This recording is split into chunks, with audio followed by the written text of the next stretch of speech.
लाल मातीनी आज काय जे माझं नाव आहे पैलवानकी क्षेत्रात, जे काही मी आज आहे ते फक्त लाल मातीमुळेच आहे. संपूर्ण स्टेडियम गच्चागच भरलेलं होतं आणि संपूर्ण स्टेडियम त्या कुस्तीला रडलं होतं. पोलीस भरती दिली, त्या पोलीस भरतीमध्ये 2 मार्कांनी राहिलो आणि जिल्हा परिषदची भरती आली. शिपाईची भरती दिली मी. शिपाईच्या भरतीला पण मी वेटिंगला राहिलो. मग मी त्याच्याकडे रिक्वेस्ट केली की बाबा माझी हालाकीची परिस्थिती आहे, माझं कोणीच नाही, मी भरती झालो तर माझं काहीतरी इथून जीवन सार्थक होऊन जाईल. सर्व धुळे शहराची घाण तिथं टाकल्या जाती. मी कधी विजयी झालो तर सर्वात आधी तो प्रश्न मी दूर करेल. डम्पिंग ग्राउंड उठवण्याचा प्रयत्न मी तिथून नक्कीच करेल. नक्कीच तुम्हाला अडवणार असं वादळ नाहीये असं मला वाटतं. नमस्कार, मी कोमल मुकुंद कोठावदे. आपलं स्वागत आहे या पॉडकास्ट मध्ये. खरं तर तरुणांनी राजकारणात येऊ नये असं म्हटलं जातं. राजकारण हा श्रीमंताचाच खेळ आहे असं म्हटलं जातं. राजकारणात असेही काही तरुण आहेत की कुठलंही पाठबळ नसताना, पॉलिटिकल बॅकग्राऊंड नसताना ह्या गोष्टींमध्ये प्रवेश करतात. कला क्षेत्र असू द्यात, क्रीडा क्षेत्र असू द्या, या क्षेत्राच्या माध्यमातून शून्यातून विश्व निर्माण करतात. आणि अशाच तरुणांमधील प्रेरणादायी व्यक्तिमत्व म्हणजे माननीय आकाशदादा परदेशी आपणासमोर आहेत. त्यांचा कार्याचा प्रवास, त्यांचं समाजकारण, त्यांचं क्रीडा क्षेत्र आणि त्यांचा संघर्षमय प्रवास या संदर्भात आपण त्यांच्याशी हितगुज साधणार आहोत. तर वळूयात आपण थेट प्रश्न मंजुषेकडे. या पॉडकास्टच्या माध्यमातून आपण थेट तुमच्या कार्याचा प्रवास, तुमचा जो संघर्षमय प्रवास आहे, तुम्ही तुमच्या या संघर्षमय जीवनात कोणकोणत्या गोष्टींना फेस केलं, आपण थेट प्रेक्षकांपर्यंत आणि श्रोत्यांपर्यंत या गप्पांच्या माध्यमातून पोहोचवणार आहोत. पहिला प्रश्न असा आहे आदरणीय दादा तुम्हाला, की तुमचं बालपण कसं गेलं? लहान वयात आई वडील नसणं, म्हणजे हा जो काही संघर्ष आहे तुम्ही कसा पेललात याविषयी मला जाणून घ्यायचं आहे. 2003 साली माझे वडील वारले. ओके. 2003 साल्यानंतर मी वयाच्या 11व्या वर्षी माझे वडील वारल्यानंतर मी तालमीत म्हणजे गल्ली बोळांमध्ये खेळत होतो. ओके. तर आमचे महेंद्र सूर्यवंशी म्हणून आनंद पलवान यांचा मुलगा आहे, ते मला तालमीत घेऊन गेले. बरं. 2003च्या तालमीत गेलो. त्याच्यानंतर 2 वर्ष सलग प्रॅक्टिस करून पहिल्यांदा स्पर्धा खेळलो आणि पहिल्या स्पर्धेमध्ये माझा 32 किलोला प्रथम क्रमांक आला. अरे वा. आणि त्या वर्षापासून मी पैलवानकी चांगली केली. आणि त्याच्यानंतर मला माझे वस्ताद पवन भाऊ चौधरी हे लाभले. त्यांनी माझ्याकडनं खूप प्रॅक्टिस करून घेतली. पण परत एक जीवनामध्ये एक संघर्ष असा आला की 2010 मध्ये परत माझी आई वारली. आई गेल्यानंतर तर मग मनाला असं वाटलं की बाबा आता करायचं तरी काय. बरोबर. मग तिथनं मला वापस संघर्षाचं जीवन चालूच होतं. बरोबर. असं म्हटलं जातं की जीवनामध्ये आई वडील हे आपल्या जीवनाचे आधारस्तंभ असतात. असं म्हटलं जातं की चुलीजवळची आई न जावो आणि घरातला कर्ता पुरुष न जावो आणि मुलं अनाथ होतात आणि सगळं पोरकं झाल्यासारखं वाटतं. मग या सगळ्या गोष्टीमध्ये थेटच असं एक युक्ती मला आठवते की ढगाआड गेलेला सूर्य तरी दिसतो, पण मातीआड गेलेली आई पुन्हा दिसत नाही. म्हणजे या सगळ्या गोष्टी या फक्त पुस्तकी रूपात लिहिलेल्या असतात. पण जेव्हा आपण हे आयुष्यात करत असतो ना, हा संघर्ष फार नक्कीच दादा खूप कठीण असतो.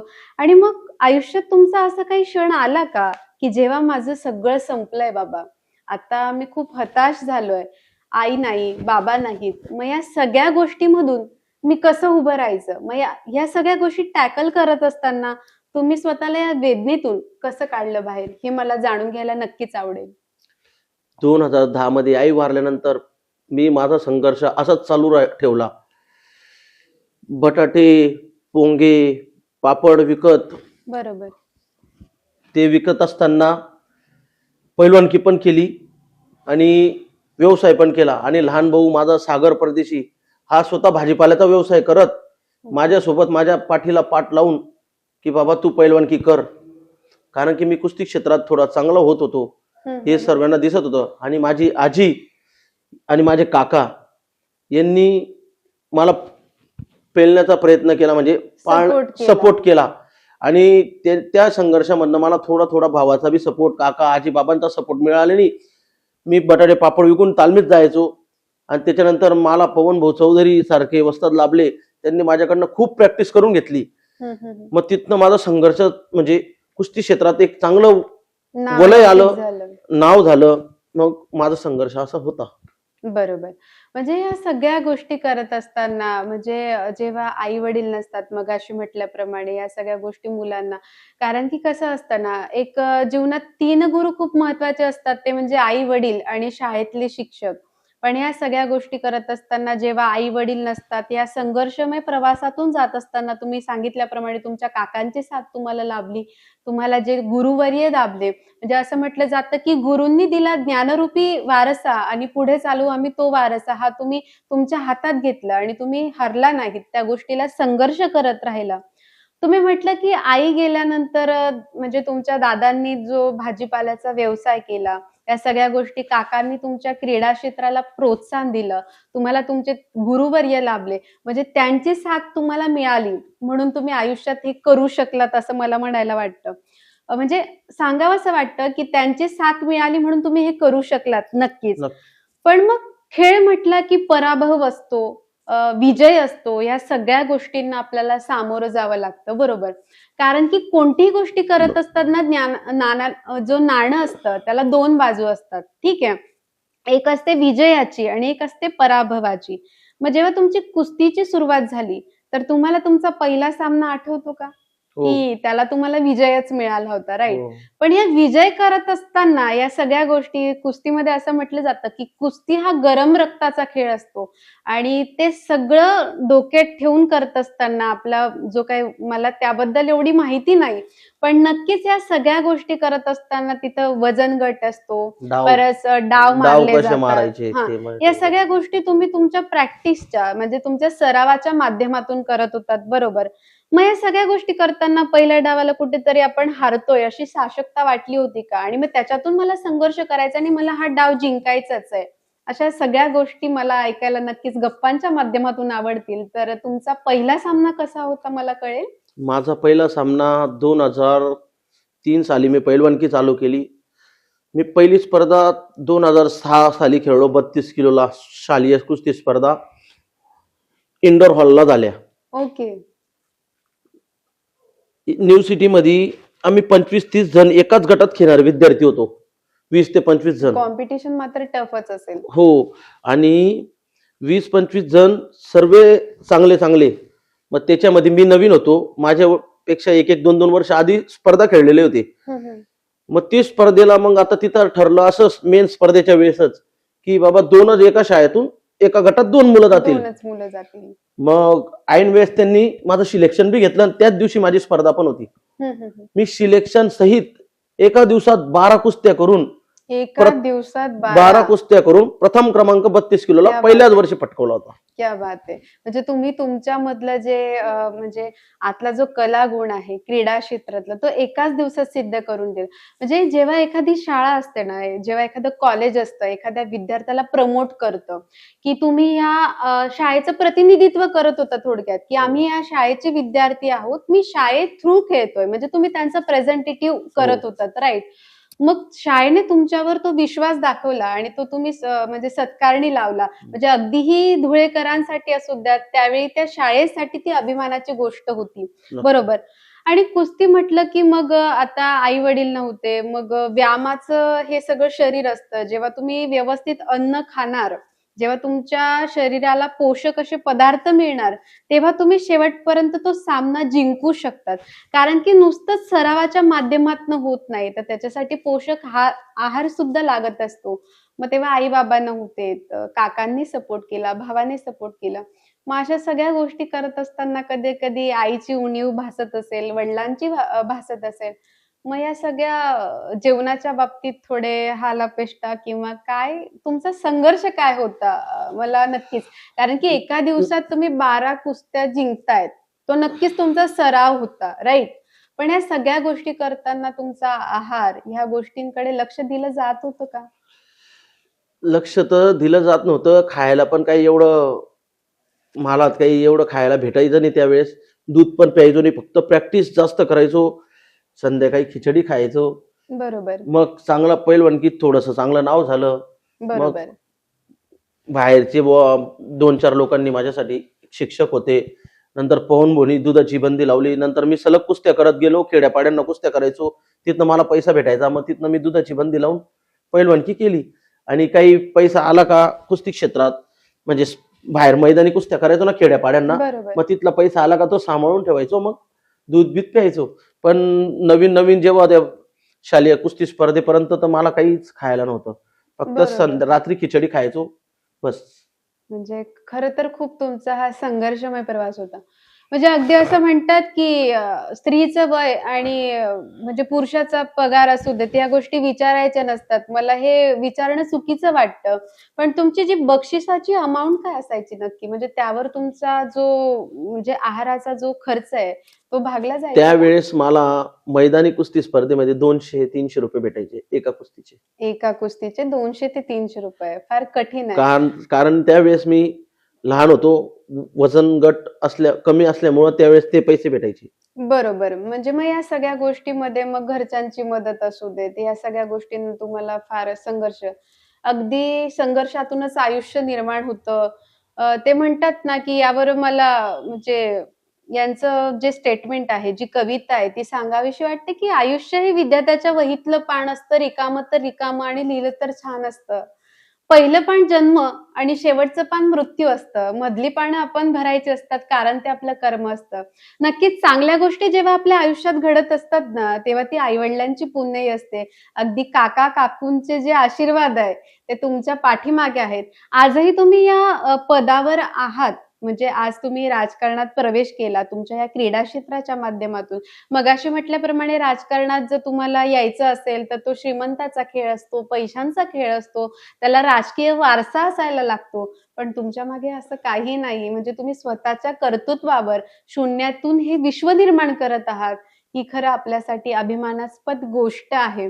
आणि या सगळ्या गोष्टींमध्ये काका-काकूंचे आशीर्वाद आहे, आई-वडिलांची पुण्याई आहेत, म्हणून तुम्ही या स्तराला आहेत, असं मला म्हणावंसं वाटतं. नक्कीच.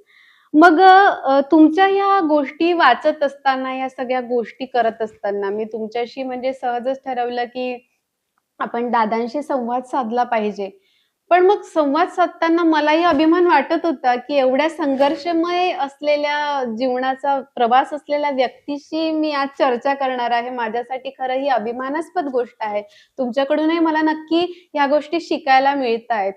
मग या सगळ्या गोष्टींचा आढावा घेत असताना मी तुमच्याबद्दल म्हटलं, जरा आता दादांशी गप्पा मारायच्या आहे आपल्याला, बोलायचं आहे, त्यांच्याशी हितगुज साधायचं आहे, तर जरा जाणून घेतलं पाहिजे.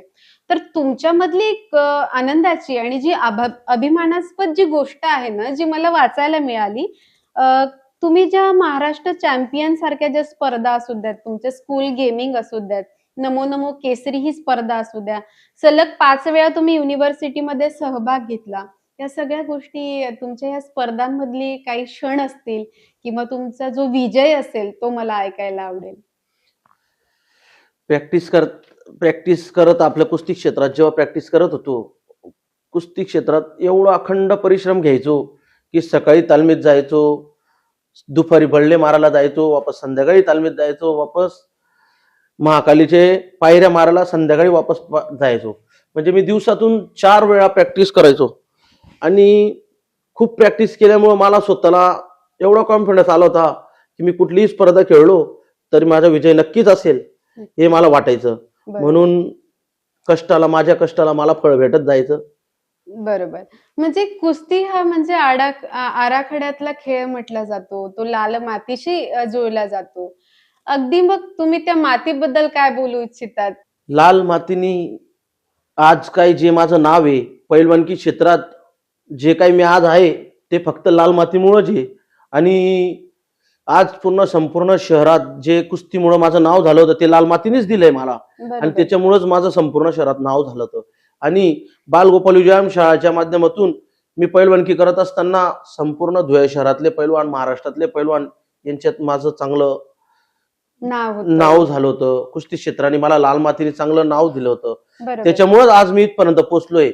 आणि हे करत असताना मग माझ्या मनात एक आलं, की बाबा मला संपूर्ण शहरात एवढं कुस्ती क्षेत्रामुळे प्रेम भेटलं, बरोबर. एवढं नाव झालं माझं, त्याच्यामुळं मग मी कुस्ती क्षेत्र सोडत असताना लग्न झालं. दादा, मला एक प्रश्न तुम्हाला विचारायला आवडेल, की आयुष्यात असा क्षण आला होता, की जेव्हा असं वाटायला लागलं सगळं काही सारं संपलंय आता. मग त्या गोष्टीतून तुम्ही स्वतःला कसं सावरलं? मी कुस्तीची प्रॅक्टिस करत असताना पोलीस भरती दिली. त्या पोलीस भरतीमध्ये 2 मार्कांनी राहिलो. मग तिथून ते थोडंसं असं नर्वस झालो, की बाबा सर्व माझ्या जवळचे मित्र भरती झाले आणि मी 2 मार्कांनी राहून गेलो. बरोबर. पण तरी मी थोडंसं संघर्ष केला आणि जिल्हा परिषदची भरती आली. जिल्हा परिषदची शिपाईची भरती आली. शिपाईची भरती दिली मी.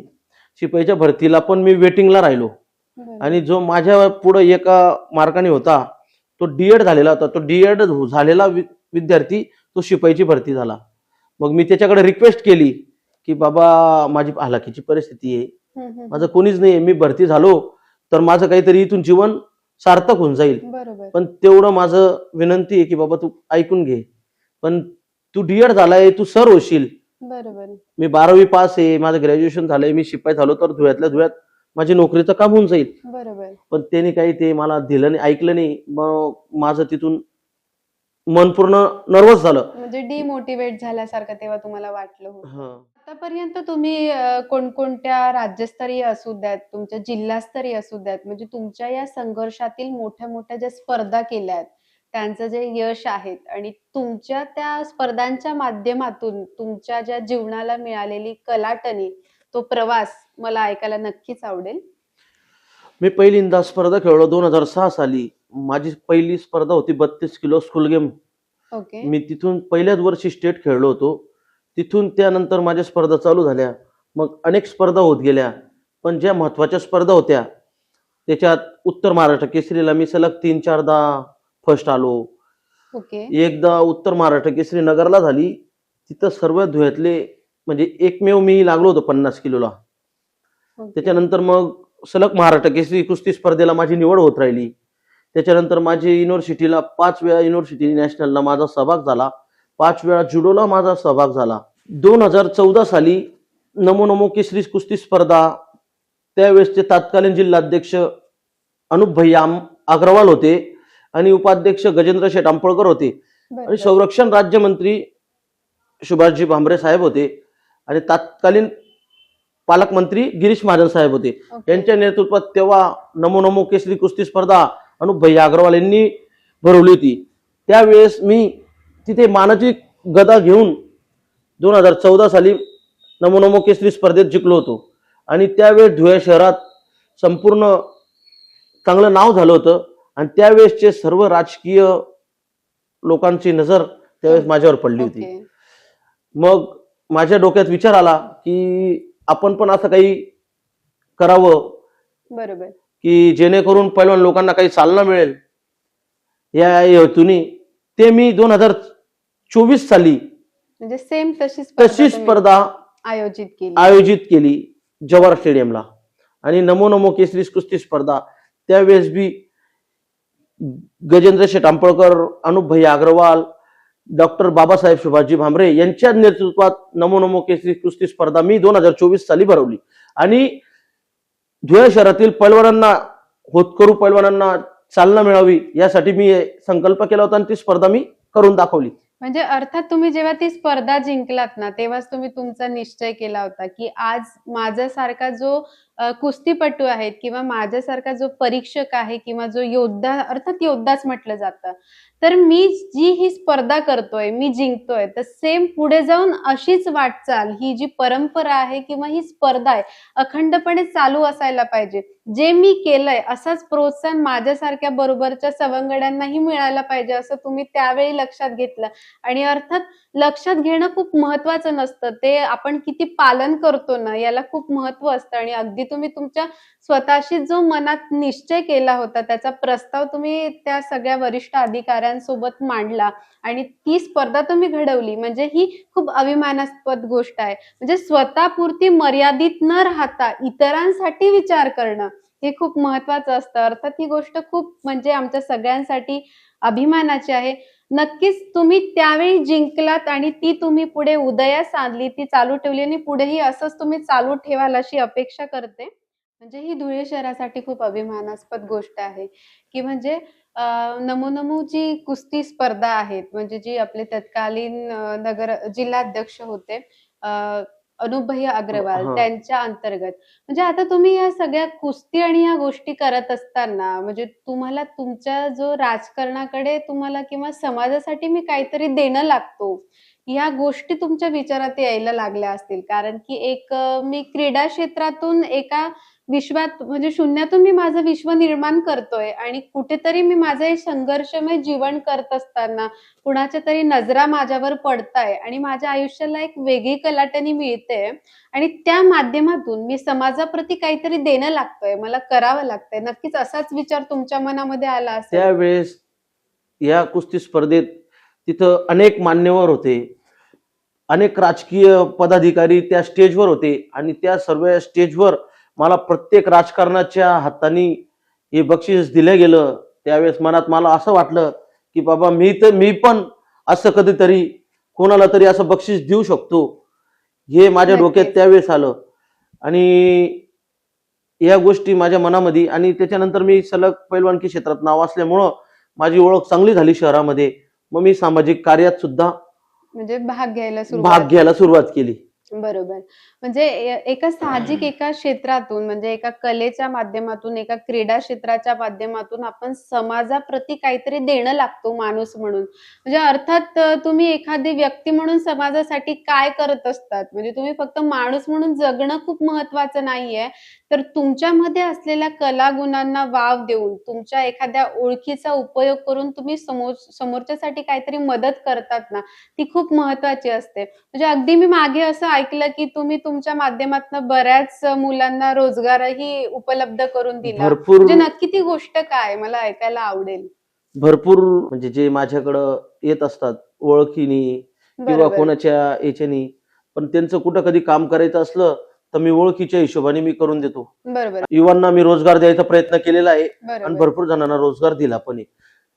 मी जरी पैशांनी नसलो किंवा बरं. पदानी नसलो, पण ओळखीनी असल्यामुळं माझं 100% काम युवांना रोजगार देण्याचं असतं आणि ते यशस्वीरित्या आतापर्यंत मी पार पाडलंय. अरे वाह! म्हणजे अभिमानास्पद गोष्ट आहे. म्हणजे तुमच्याकडे पद असेल, तर तुमच्या पदाचा वापर करून तुम्ही नक्कीच त्या पदाच्या माध्यमातून मदत करू शकतात.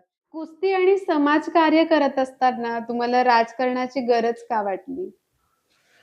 राजकारणाची गरज यासाठी वाटली की माझ्यासारखा सामान्य माणूस जेव्हा मी कुस्ती खेळत होतो, त्यावेळेस युवाला अशी गरज असते की बाबा आपले कुठेतरी लाईन लागावी किंवा रोजगाराची लाईन लागावी, या सर्व गोष्टी असतात. त्यामुळं मी बी समाजाचं काही देणं लागतो बरोबर, यासाठी मला राजकारणात यावं लागलं.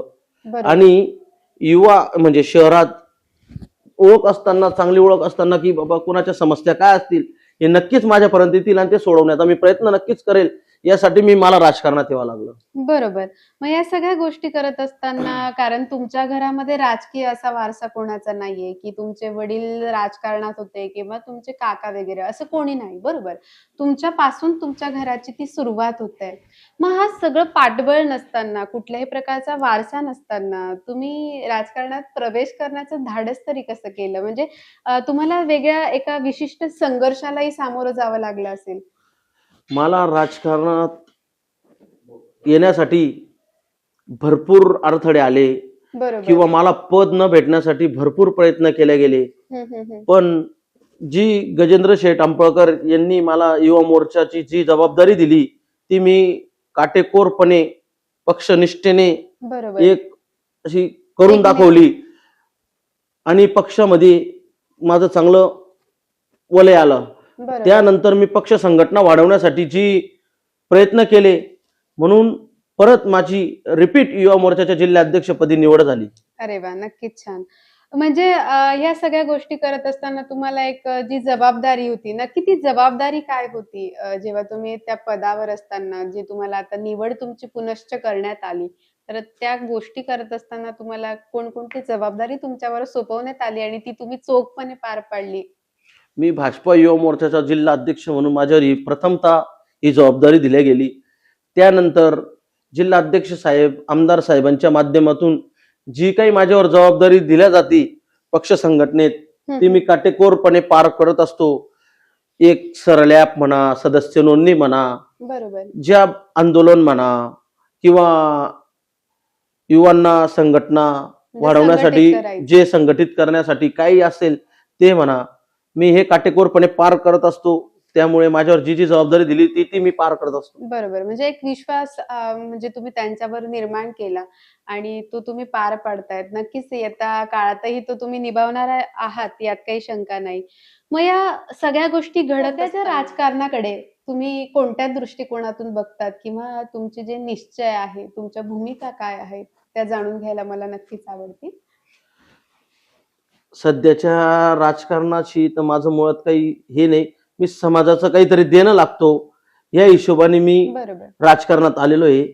आणि समाजाचं देणं असताना मी जे समाजकार्य करतोय त्याच्यामुळंच मला काही राजकारणाचं हे नाही, पण मी समाजकारण करत राहील.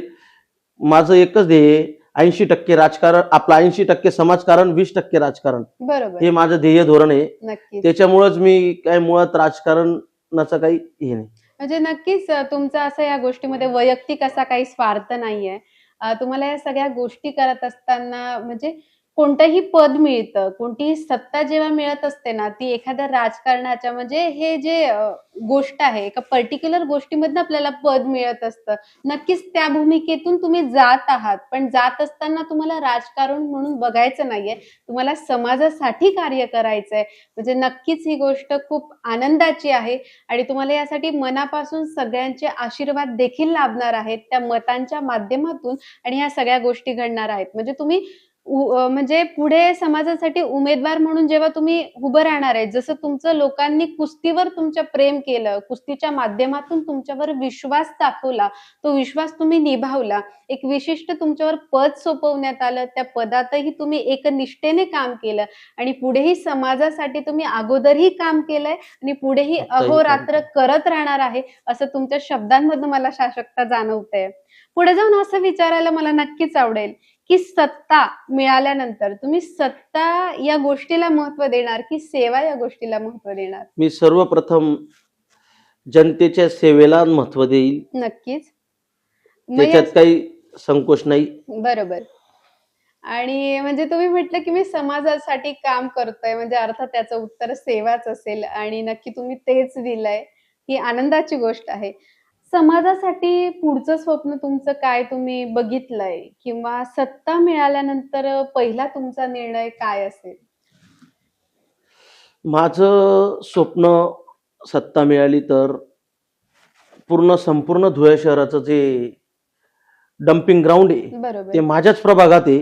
सर्व धुळे शहराची घाण तिथं टाकल्या जाते.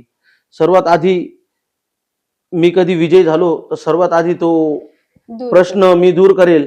डम्पिंग ग्राउंड उठवण्याचा प्रयत्न मी तिथून नक्कीच करेल, कारण की त्या डम्पिंग ग्राउंडमुळं माझ्या प्रभागातील जनतेशी, एक आरोग्याशी खेळ होतो बरोबर. आणि संपूर्ण प्रभागाला त्रास होतो. म्हणजे ती गोष्ट दूर केल्यानंतर तुमचा हा पहिला निर्णय आणि तुमचं ते पहिलं स्वप्न आहे. म्हणजे अर्थात तो तुमचा विजय विजयीच असेल. राहील.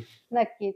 दादा, असं म्हटलं जातं की खेळ म्हटलं की एक तर जिंकणं असतं, एक तर हारणं असतं, बरोबर? तर तुम्ही या आतापर्यंत खूप स्पर्धा जिंकलात, म्हणजे तुमचं यशच मिळत गेलं. असं काही पराभव, असा एखादा क्षण घडला आहे का, की जो तुमच्या आयुष्यात तुम्हाला आठवतोय, की तो पराभव मला ऐकायला आवडेल नक्कीच? एक पराभव माझ्या जीवनात होता. 2012 साली माझं वजन होतं 50 किलो हम्म. आणि महाराष्ट्र केसरी कुस्ती स्पर्धेचं जे ट्रायल असतं हम्म. हम्म. ते ट्रायलला मी सेमीफायनल कुस्ती स्पर्धेत गेलो, सेमीफायनलला पोहोचलो. मग माझ्यापेक्षा एक सिनियर होता, ओके. सुनील म्हणून, न्याडोदचा आहे. हम्म. हम्म.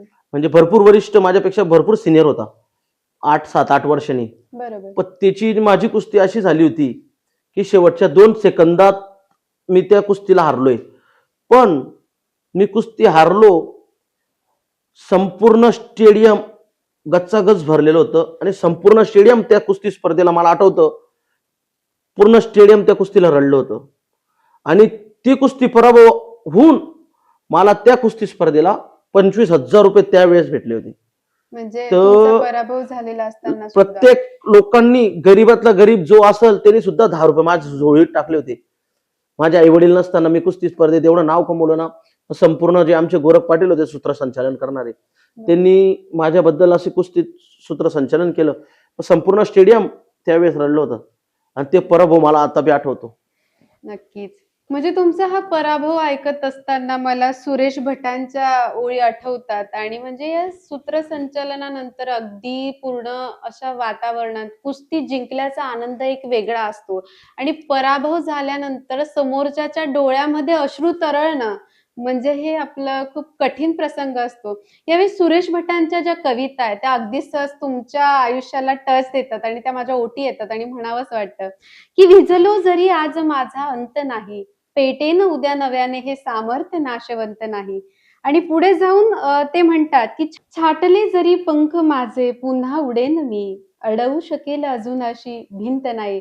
म्हणजे नक्कीच तुम्हाला अडवणारं असं वादळ नाहीये असं मला वाटतं. म्हणजे आराखड्यात चिटपट करणारा, डाव मांडणारा असा हा व्यक्तिमत्व म्हणजे आदरणीय आकाशदादा परदेशी. तुम्हाला पुढील भावी वाटचालीसाठी मनःपूर्वक खूप खूप शुभेच्छा. तुमच्या धन्यवाद. समाजकारणाच्या माध्यमातून तुम्हाला नक्कीच हे आशीर्वाद मिळणार आहेत. तुमचा हा विजयच आहे आणि तुम्ही विजयी होणार यात काडी मात्र शंका नाही. असंच समाजासाठी प्रेम करत राहा, समाजही तुमच्यावर प्रेम करत राहील. मनःपूर्वक आशावाद. धन्यवाद. धन्यवाद.